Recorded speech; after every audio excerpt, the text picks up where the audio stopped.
वो नाम जो हम सबको बख्शा गया, कलाम में लिखा है वो सब नामों से आला है, उस नाम के सबब से आप सबकी सलामती हो। सो आज कोशिश करें अपने अपने बच्चों को पकड़ लें, अपने पास बैठा लें। सो कलाम मुकद्दस को सुनेंगे। किसी को पता है बाइबल मुकद्दस में कितने नजीर हैं? बता सकते, हाथ खड़ा कर सकते, कितने नजीर हैं कलाम मुकद्दस में? किसी की आवाज आई, ठीक आई है, लेकिन इधर से कोई आवाज आई, बिल्कुल ठीक जवाब था। जिसको पता ऊंची बोले। आवाज आ रही, ठीक आ रही है। कौन कह रहे हैं? 3 नजीर है कलाम मुकद्दस में। कितने नजीर हैं? 3। और पहला बड़ा नजीर है सबसूर। कज़ात की किताब में इसका जिक्र हमें मिलता है। सबसूर ये इस्राएल का पहला जबरदस्त सूरमा था, खुदा का नजीर था। टोटल नजीर है कलाम मुकद्दस में 3। आज हम सुनेंगे सबसूर के तलक से। दूसरा नजीर है सैमुएल और तीसरा है यूहन्ना बपतिस्मा देने वाला। सो आज हमारा जो मज़मून है वो सबसूर के तल्लुक से है।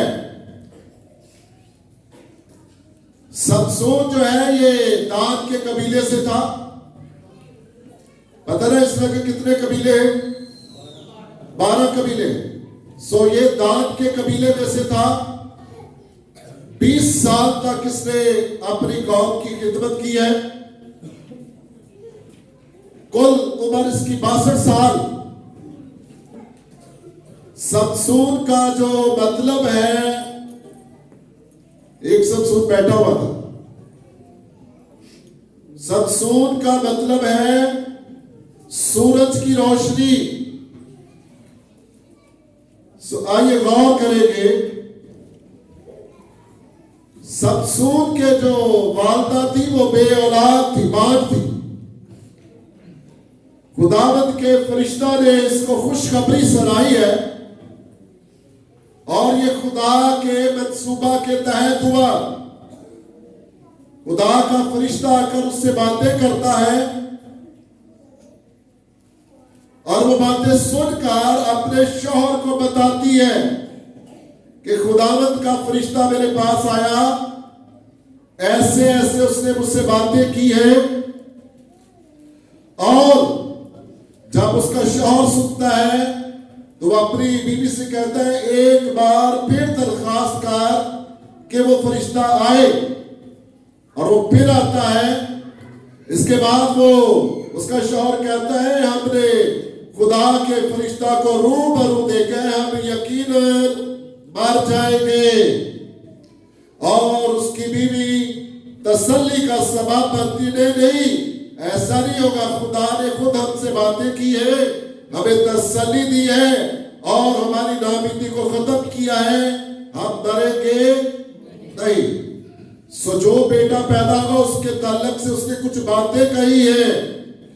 ये गिनती की किताब में भी खुदा के नजीर के ताल्लुक से बातें कही गई है कि खुदा का नजीर जो है वो कैसा होना चाहिए, किस तरह उसे जिंदगी गुजारनी चाहिए। आगे चलकर हम गौर करेंगे कि सबसूर क्या इन रूल्स को फॉलो कर सका या ना कर सका। सो सबसूर जैसे ये पैदा होता है, सारा एक वक्फा छोड़कर फौरन लिखा जाता है कि आइए एक हवाला निकाले, कज़ात की किताब निकाले 14वां बाब। उसकी पहली आयत से 13वें बाब की आखिरी आयत से शुरू कर दें। और खुदावंद की रूह उसे मिलने दान में जो सुर्रा और इस्ताल के दरमियान है तहरीक देने लगी। अच्छा सुनिए, लिखा है और उस औरत के एक बेटा हुआ, उसने उसका नाम समसून रखा और वो लड़का बड़ा और खुदावंद ने उसे बरकत दी। और इसके बाद फौरन ही लिखा गया कि खुदा की रूह से क्या देने लगी, तहरीक देने लगी, उसकी रहनुमाई करने लगी कि तूने क्या क्या करना है, किधर किधर जाना है, तूने रूह की रहनुमाई में चलना है। सो आयत 14वें बाब की पहली है।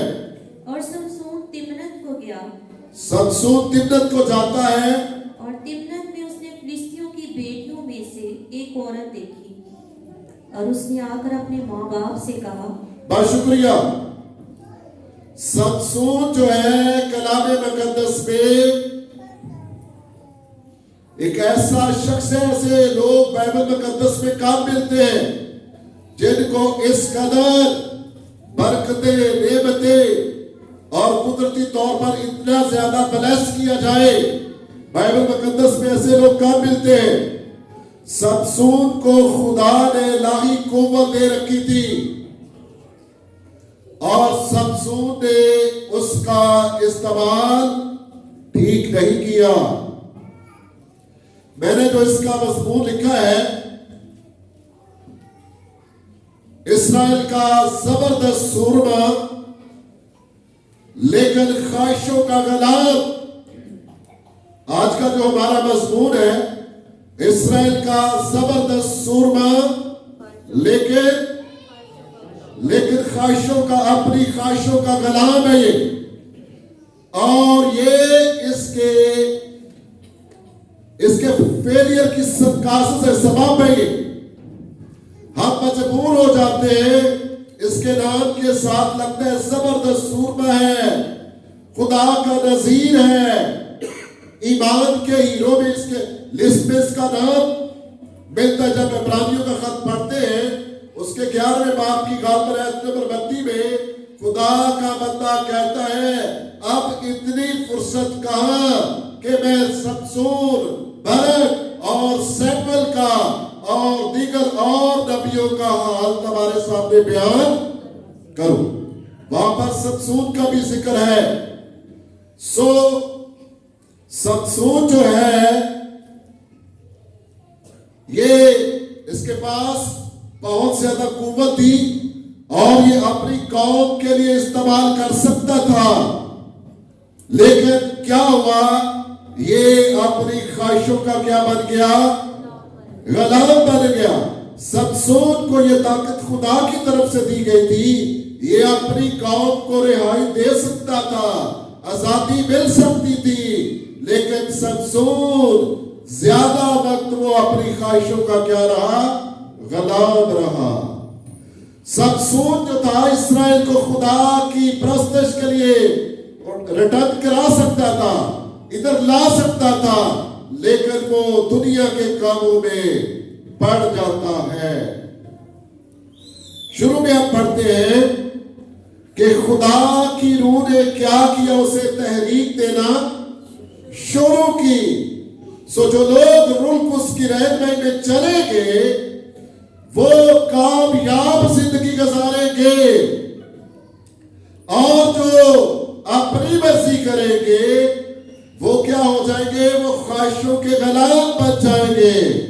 और जो ख्वाहिशों का गुलाम बन जाता है, उसके लिए बहुत सारी मुश्किलात जमा हो जाती है, इकट्ठी हो जाती है। सो बेच के बहनों भाइयों, समसून जो है, ये अपनी कौम के लिए बहाली और बरकत का सबब बन सकता था, लेकिन हम इसको एक नकाब काजी या नकाब सूरमा के तौर पर देखने पर मजबूर है।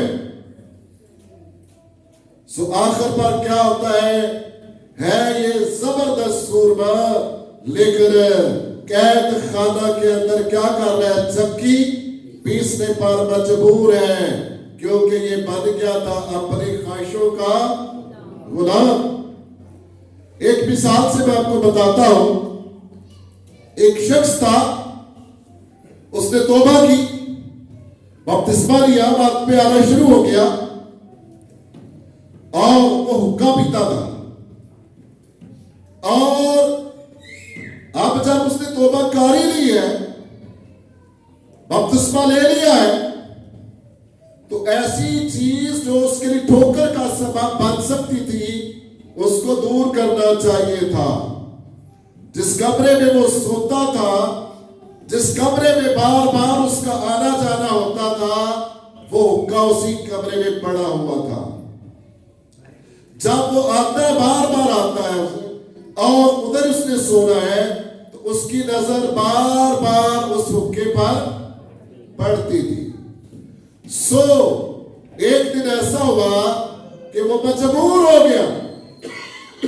जिस चीज पर हम ज्यादा निगाह करते हैं, इंसान के गिरने के या कोई भी ख्वाहिश का गुलाम बना लेता है इब्लीस। इस तरह किसी भी इंसान, जब किसी भी ऐसी दुनियावी चीज पर बार बार हम ध्यान करेंगे, तो हम क्या बन जाएंगे, उसके गुलाम बन जाएंगे। आइए गौर करते हैं कि समसून जो है वो इस चीज को भूला बैठा है कि खुदा ने उसे बरकत दी है। वो भूला बैठा है कि मैं खुदा का नजीर हूं। वो भूला बैठा है कि मैं एक खुदा के मंसूबा में हूं। वो भूला बैठा है कि मुझे खास मकसद के लिए चुना गया है। और वो इस बादशाह की तरह, दानियल की तरह, वो शायद अपनी कुव्वत पर घमंड करता है। जिस तरह ये बादशाह, क्या ये बाबरे आजम नहीं जिसको मेरे बाजू जोर से इसको खड़ा किया गया, बनाया गया है। बेटियों, बहनों, भाइयों, आइए हम गौर करते हैं कि समसून किस तरह नाकाम हुआ अपनी ख्वाहिशों के सबब से। कलाम में लिखा हुआ है, ये निकाले 14वां बाब, उसकी 3री आयत से पढ़ना शुरू कर दें। उसके माँ बाप ने उससे कहा, क्या तेरे भाइयों की बेटियों में या मेरी सारी कौम में कोई औरत नहीं है? अच्छा, जब ये इस इलाका में जाता है, वहां की फिलिस्तीनियों की बेटियों में से एक बहन या एक बेटी इसको पसंद आ जाती है और इसके वालिदैन इसकी बेहतरी चाहते हैं। बहुत सारी कौमों का जिक्र तो में मिलता है शरीयत में कि इस्राएल को गा किया गया, तूने इस कौम में, इस कौम में, इस कौम में शादी नहीं करनी। और जब मैं गौर कर रहा था, शायद फिलिस्तीन का नाम, फिलिस्तीनियों का नाम नहीं है, तो भी वो क्या है, गैर अक़वाम से है। खुदा मना करता था इस्राएल को। जब आप इस्तिस्ना की किताब पढ़ते हैं तो वहां पर लिखा गया है कि अपनी बड़ी हिफाजत करना, एहतियात रखना। जिस मुल्क में तू जा रहा है वहां पर बड़ी एहतियात से रहना, क्योंकि उसके इर्द गिर्द बड़ी कौमें रहती हैं जिनके अपने देवता हैं। वो अपने असूलों के हिसाब से बातें करते हैं। इसके बाद मना करते हैं, लेकिन ये अपनी मर्जी करता है, अपनी सोच के मुताबिक चलता है। बेशक नीचे एक सेंटेंस लिखा हुआ है, उस पर हम ज्यादा ध्यान नहीं देंगे, लेकिन समसून की जिंदगी में ज्यादातर वो अपनी मर्जी करता हुआ हमें दिखाई देता। नतीजा क्या निकला? नतीजा क्या निकला? वहां पर आगे चलकर एक छोटा सा फंक्शन होता है। रुखसाना बेटी वहां से पढ़ दे। समसून ने उनसे कहा, मैं तुमसे एक पहेली पूछता हूँ। ये समसून फिलिस्तीनियों से एक पहेली पूछता है। अगर तुम ज़ियाफत के 7 दिन के अंदर उसे पूछकर मुझे उसका मतलब बता दो, तो मैं 30 कतानी कुर्ते और 30 जोड़े कपड़े तुमको दूंगा। अगर वो पहेली भी पढ़ दे तो अच्छा होगा। खाने वाले में से तो खाना निकला और जबरदस्त में से मिठास निकली। ये पहेली थी जो उसने अपने दुश्मनों के सामने रखी और वो कई दिन तक इसका मतलब ना बता सके, क्योंकि गैर अक़वाम में शादी करने का अंजाम क्या निकला। वो औरत कहती है कि तूने मुझे बताया नहीं और मेरी कौम के लोगों से तूने पहेली पूछी है, मुझे तो बता देता। मैं सोच रहा था ये समसून के साथ इसका जीवन साथी तो बन गया, पर फिक्र किन की? अपनी कौम की। ठीक है ना, इसको फिक्र अपनी कौम की है। समसून को अपनी कौम की फिक्र नहीं है। कलाम में लिखा है, जब ये आप चैप्टर पढ़ेंगे तो वो इस महफिल में 7 दिन तक रोती रही। ये फिलिस्तीनियों ने उसके लिए जान बचाया था। 7 दिन तक रोती रही और आखिरी दिन आखिरकार समसून ने उस औरत को ये राज, ये पहेली का मतलब बता दिया।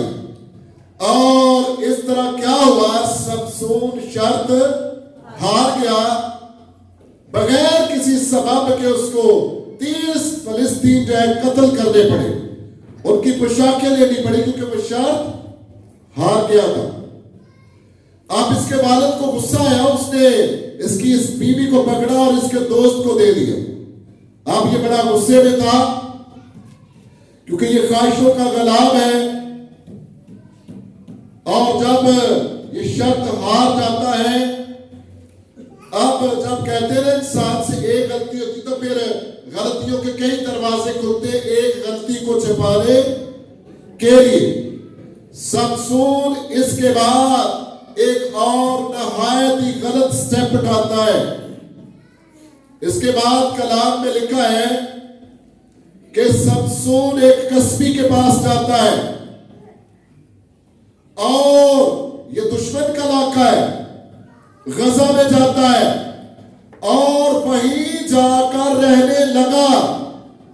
और कलाम में लिखा हुआ है कि उसके दुश्मनों ने समसून को घेर लिया। लिखा सारी रात वो उसकी गाद में बैठे रहे। यहां पर तो बेहतरी आ गई, क्योंकि राज को पूरे तौर पर अभी खुला नहीं था और समसून बच गया। इसके बाद समसून एक और स्टेप लेता है। इसके बाद एक और औरत से वो इश्क करने लगता है। ये दुश्मनों की औरत थी, दुश्मनों के साथ इसका तल्लुक बनी इस्राएल के दुश्मन थे। कौम के सरदारों ने, फलस्तियों ने इस औरत को खास एक टारगेट दिए रखा था। हम तुझे भारी रिश्वत देंगे, हम तुझे भारी रिश्वत देंगे अगर तू समसून से उसकी ताकत का राज, अगर तू उसकी ताकत का राज पूछ ले। इसी तरह हम सिर्फ समसून पर गालिब आ सकते हैं। यही एक सबब है, यही एक राज है। इसी तरह हम समसून पर क्या आ सकते हैं? गालिब आ सकते हैं। 16वां बाब निकाले, उसकी आयत नंबर 6 से। तब दलैला ने समसून से कहा कि मुझे तू बता दे कि तेरी शाहजोरी का भेद क्या है और तुझे अजियत पहुंचाने के लिए किस चीज से तुझे बांधना चाहिए। सुना है आपने गौर से? बड़े खास अल्फाज है। कहती है समसून मुझे तू बता दे तेरी शाहजोरी का राज क्या है और किस चीज से तुझे अजियत मिल सकती है, अजियत दी जा सकती है, मुझे बता। समसून ऐसे हो गया है जैसे किसी का जादू चल गया है। कितने साफ साफ अल्फाज है। समसून मुझे बता कि तुझे किस चीज से अजियत दी जाए, तेरी शाहजोरी का राज क्या है। तो समसून उसको कुछ बात बताता है, लेकिन ये अभी हकीकत नहीं थी। पढ़े।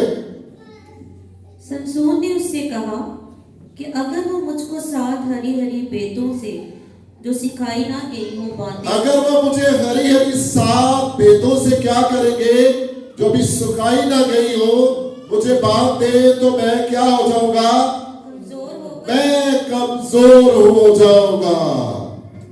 ये उसने सबके कमजोर होने का रास्ता खोल दिया है अभी। तो मैं क्या हो जाऊंगा, मैं कमजोर हो जाऊंगा। उसका सवाल था उस औरत का कि बता तुझे किस चीज से अजियत दी जा सकती है। ये ऐसे है समसून जैसे हथेरे में बैठा हुआ है और अपने राज बताने की कोशिश कर रहा है। कलाम में लिखा है कि तारीकी ने उसकी आंखों को अंधा कर दिया है। यूहन्ना का खत निकाले 2 बाब 11वीं आयत।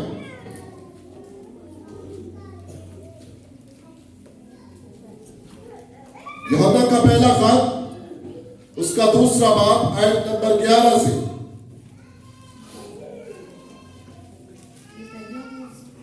पहला यूहन्ना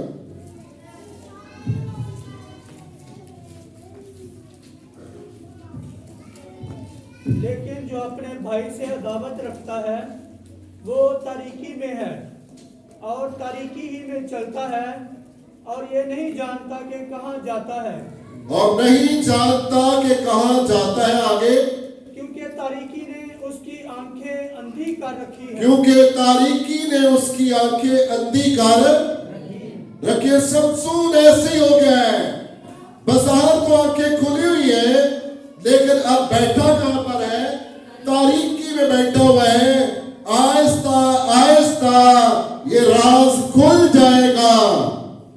इस राज में औरत ने समझा कि शायद उसने पूरा सच बता दिया है, उसने पूरा बंदोबस्त किया था। उसने मर्दों को बुलाकर पीछे कोठरी में बैठा दिया और जैसे वो बताती है अपने, वो आदमी जो बुलाएंगे उनको बताती है आ जाओ समसून को घेर लो। उधर समसून को बताती है कि फलिस्ती तुझ पर चढ़ाए, लेकिन इस दफा वो दुश्मन समसून पर गालिब ना आ सके। और इस सबब से अब वो कहती समसून तू मुझे प्यार नहीं करता, तूने मुझे धोखा दिया है। समसून को ऐसे है जैसे शिकंजे में कसा जा रहा है, जाल बचाया जा रहा है। अब दूसरी बार इसका दूसरा हमला। आगे बढ़ते रहे। और उस औरत ने कुछ आदमी अंदर की कोठरी में गाद में बिठा रखे। वहां से पढ़ते जो यहाँ नई नई रस्सियों का जिक्र है। समसून तब फिलिस्तियों के सरदार 7 हरी हरी बेतें जो सुखाई नहीं गई थी उस औरत के पास ले आए और उसने समसून को उनसे बांधा। और उस औरत ने कुछ आदमी अंदर की कोठरी में गाद में बिठा लिए थे। सो उसने समसून से कहा, क्या समसून फिलिस्ती तुझ पर चढ़ आए? तब उसने उन बेतों को ऐसा तोड़ा। सारा बेटी यहाँ से आप ये पहला स्टेप है, ये हमला हो चुका है 11 से। उसने उससे कहा, अगर वो मुझे नई नई रस्सियों से जो कभी काम में ना आई हो बांधे तो मैं कमजोर होकर और आदमी की तरह हो जाऊंगा। अब सुनिए, ये इस औरत का दूसरा हमला था। समसून इस कदर अंधा हो गया है कि ये औरत हमले पर हमले कर रही है। वो अब बताता है कि अगर मुझे नई रस्सियों से बांधा जाए तो मैं क्या हो जाऊंगा, कमजोर हो जाऊंगा और आदमियों की तरह कमजोर हो जाऊंगा। फिर वो वही एक्शन रिपीट करती है। आदमी पीछे गाद में बिठाए जाते हैं। समसून को बताती है, समसून फलिस्ती तुझ पर चढ़ आए। और अब फिर क्योंकि उस औरत के साथ धोखा होता है, वो समसून की नाक में दम कर देती, समसून तू तू मुझे प्यार नहीं करता, तू मेरी फिक्र नहीं करता। पहली बार भी तूने मुझे धोखा दिया है, अब की बार भी तूने मुझे धोखा दिया है। आप तीसरे हमले को सुने। सो दलैला समसून से कहने लगी, अब तक तूने मुझे धोखा ही दिया अब तक तूने मुझे क्या किया है? धोखा ही दिया है। और मुझसे झूठ बोला। और मुझसे क्या बोला है? झूठ बोला है। अब तो बता दे कि तू किस चीज से बंध सकता है। अब तू बता ही दे कि तू किस चीज से बंध सकता है। उसने उससे कहा, अगर तू मेरे साथ की सातों लटे ताने के साथ बुन दे